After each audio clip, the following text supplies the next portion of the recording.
What do you do when you finish 3 paintings in a week? Start 2 more. Or maybe 3, if a work on paper counts.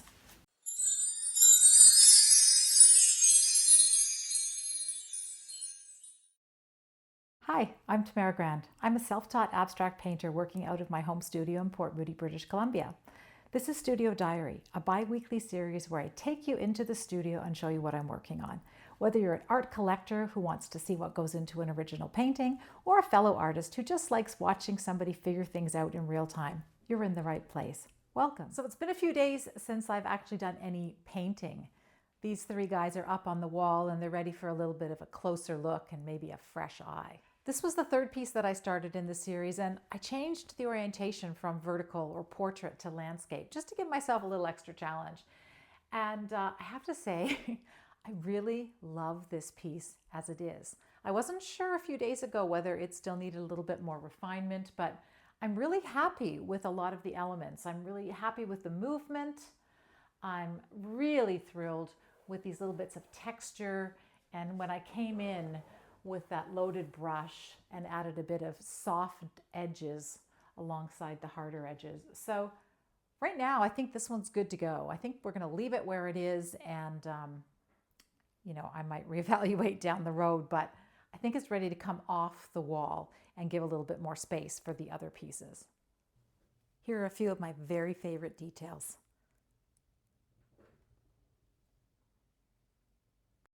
So this is the second of the 60 by 48 inch canvases that I started about a month ago. And it's been sitting waiting for me to come back to it because I knew it wasn't quite finished.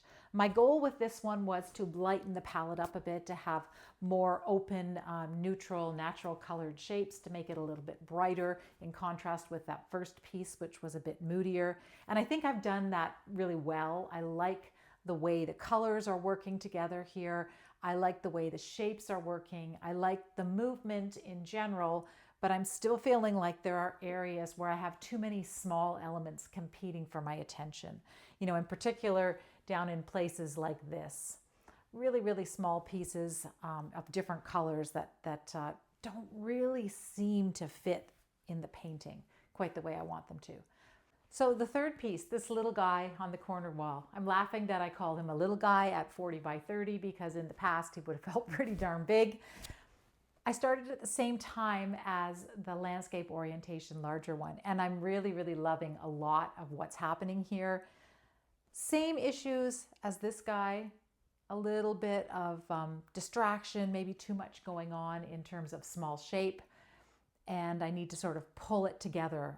For a painting this size, I really don't want the eye to be traveling all over the place constantly. So I'm happy to have these 2 side by side to work on for the next little while, because I think that they're going to go in the same direction, and I think it's going to be a really fun way to continue the series. Let's get going. So apparently I forgot to turn the camera on. You'll just have to enjoy these close-up crops of the pieces.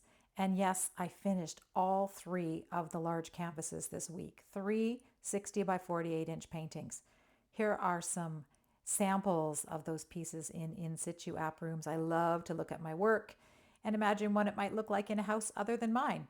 And I had so much fun with that landscape piece that I may just have started 2 more paintings in that same orientation. These guys are 24 by 48, and I can't wait to show you where they ended up at the end of the week. So for me, a painting's never really truly finished until it has a title. And sometimes titles come really easily. Sometimes it's the hardest part of the whole process. People often ask me where I find the inspiration for my titles, and I'm going to share with you a few ideas. Like many artists, Spotify is a constant companion in my studio. I often title my paintings after lyrics that I've been listening to while painting. Here's a few of my current favorite playlists. I also keep a list of random words and phrases in the back of my bullet journal. You never know when one of these will come in handy. Sometimes I do a brainstorm session with Claude. I give him tons and tons of input about what I want paintings to feel like. I show him an image and then see what he comes up with. The titles for these 3 big canvases came from phrases in a book that I recently finished by one of my favorite authors, Maggie O'Farrell. I'll share those titles with you next time, but I'm a little stumped right now on this one. It's almost finished. It's starting to feel like something to me. Same sort of idea, land, ocean, abstract landscape, but I haven't got a name for it yet. If you have an idea, you could share it with me in the comments below. Tell me what you see in this painting and maybe it'll spark a title. Remember last time we chatted? I had just made all those gorgeous hand-painted papers on my jelly plate. Well, this week I cut them up into some really fun organic shapes and pieced them together to make a new work on paper.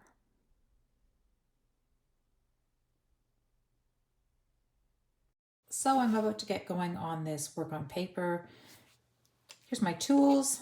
I've got some scissors for trimming shapes. I've got some tracing paper and a pencil because sometimes the edges of shapes need to be more precise. I've got a couple of brushes. I've got some matte medium that's diluted. I like matte medium because it's not shiny. And I've got my trusty catalyst wedge. This helps me get all the air bubbles out and make sure that I've got my pieces of paper nice and flatly adhered to the surface. And you'll see all of these snippets that we cut the other day ready to go, and a piece of 300 GSM watercolor paper that I have painted with some scraps of palette paint so that it blends. Any spaces between the pieces will blend nicely with the background. Let's get going.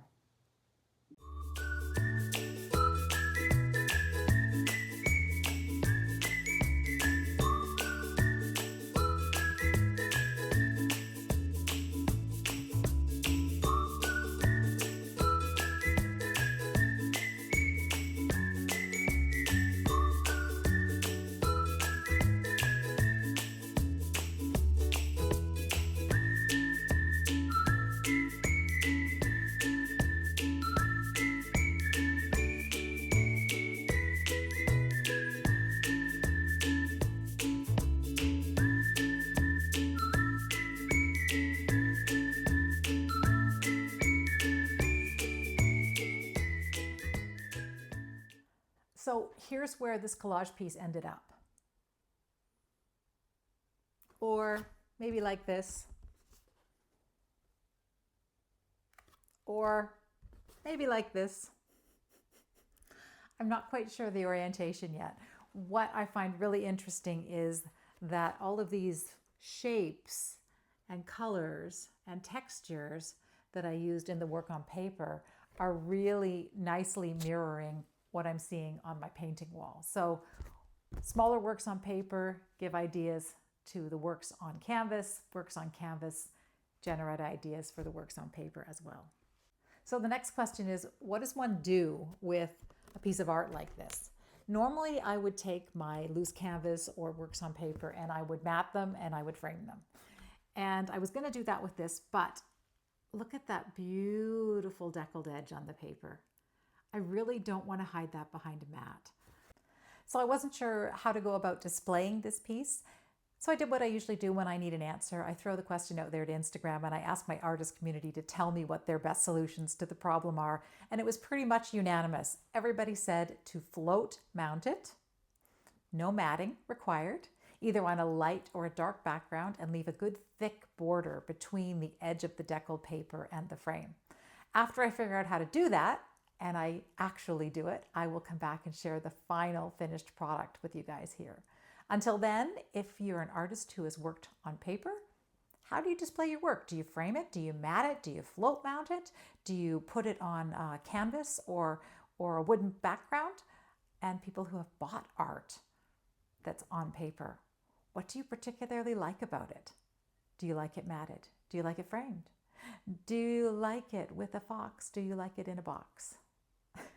All those questions.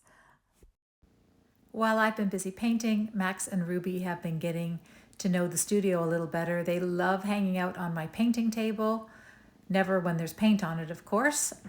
They've been known to chew on the ends of my brushes, and they're often found skittering things across the floor. I've even figured out how to do collage with a cat on my lap. Thank goodness, Ruby likes to sleep in the corner on the chair, and sometimes in a box under the table. So it's time for another R&F oil stick update. So I'm happy to report that it looks like 5 weeks is an adequate amount of time to get pretty good drying on all 5 of the colors that I used. The 2 colors that are just a tiny bit tacky, Provence blue and alizarin orange, these were the actual oil sticks, so a little bit more oil, a little less filler.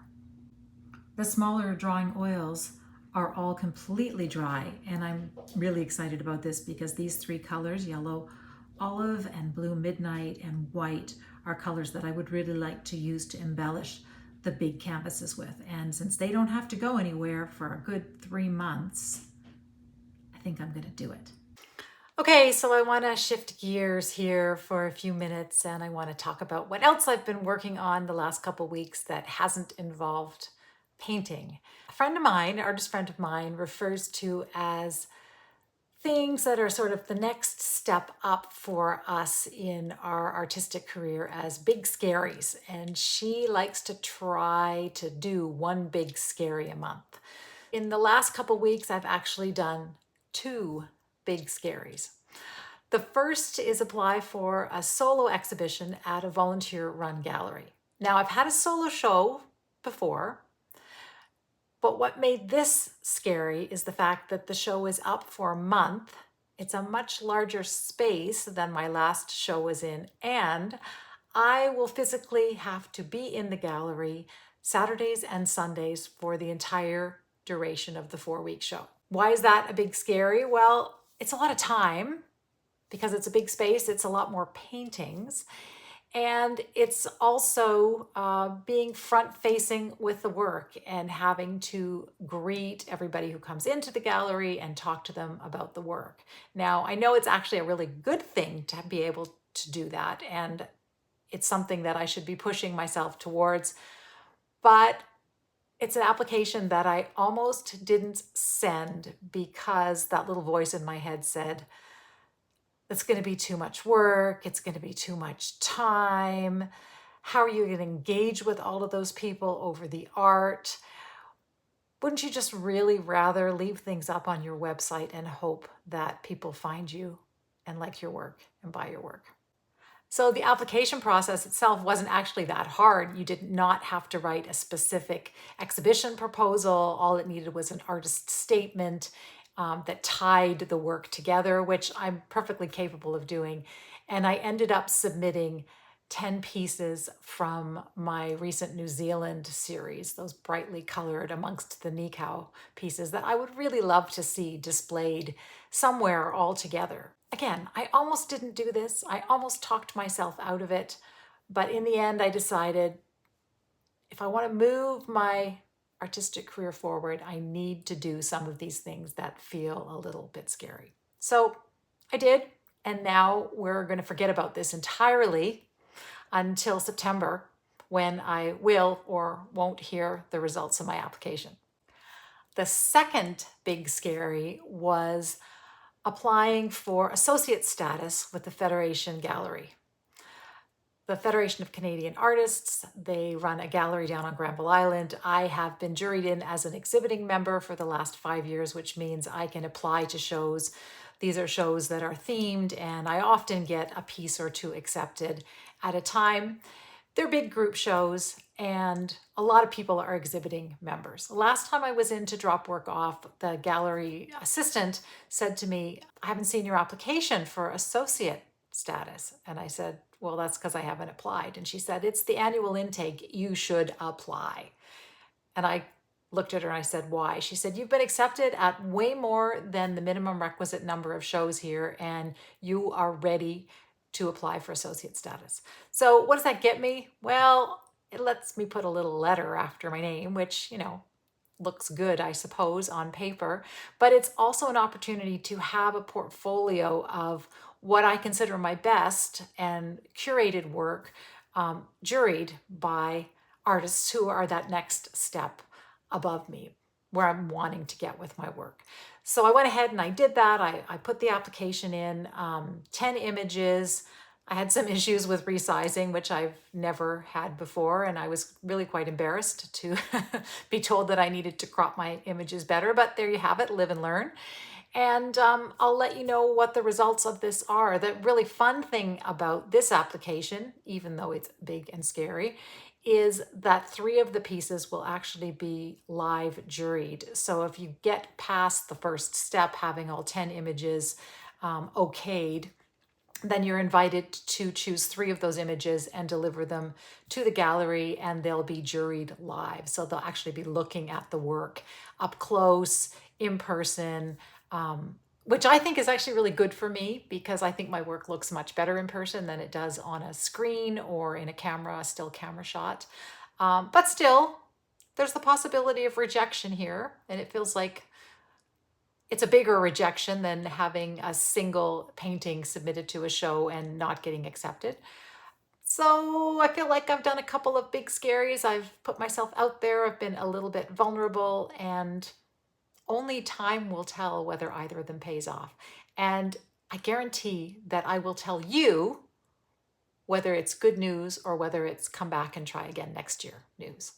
So if you've stuck with me this long, thank you so much for stopping by and watching this week's Studio Diary episode. As always, I'm releasing these every 2 weeks. I'd love to hear comments to any of the questions I asked in this video. Likes and subscribes are also greatly appreciated. And if you'd like first dibs, first chance to actually see and purchase any of the work that I'm working on in these videos and sharing, make sure that you sign up for my email newsletter list. Link is down below. I send out 1 email a month with some behind the scenes stories and some information about where you could see my work in person and any new pieces that I have available for purchase. All right, have a great couple of weeks, and I will catch you next time.